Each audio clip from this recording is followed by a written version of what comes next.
ရပ်ပိုင်းလေးတွင်မှာမြန်မာစာလက်ကွက်ရတော့ဖို့အတွက် website လေးတစ်ခုနဲ့မိတ်ဆက်ပေးပါမယ်။ရာစုတစ်ကပါတင်းနှလေးစာကတော့69ပြီးလမ်း40တင်မှာပါနော်။မိမိအဆင်ပြေရာ browser ကနေပြီးတော့မှမြန်မာ typing ဆိုပြီးရရှာပေးပါ။အပေါ်ဆုံးကပေါ်လာတဲ့ website လေးကိုဖွင့်ပေးပါ။မြန်မာဆိုတာကိုရွှေ့ပြီးသားရေးဆိုရင်စာလေးချင်းဖို့အတွက် beginner ကနေစသွားလို့ရပါတယ်။ပေါ်လာတဲ့စာလုံးတွေအလိုက်ကို keyboard မှာပြထားတဲ့ဒီနေရာကိုကြည့်ပြီးရိုက်ပေးရမှာပါ။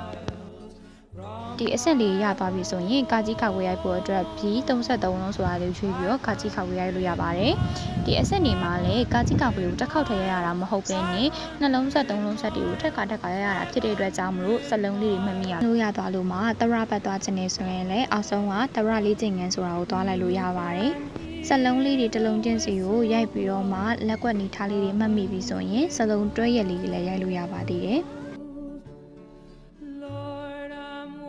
beginner ရောက်သွားပြီဆိုရင် intermediate advanced ဆိုပြီးတော့လေနောက်ထပ် lesson တွေကိုထပ်ပြရိုက်လို့ရပါတယ် advanced lesson မှာကျတော့စလုံးတွေကိုစာကြောင်းလိုက်ရတာဖြစ်ပါတယ်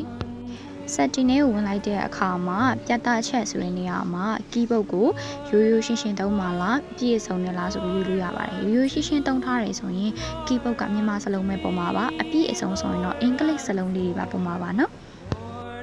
နောက်ထပ် computer knowledge တွေလည်းသင်ပေးမှမလို့ like and follow လုပ်ထားပေးပါနော်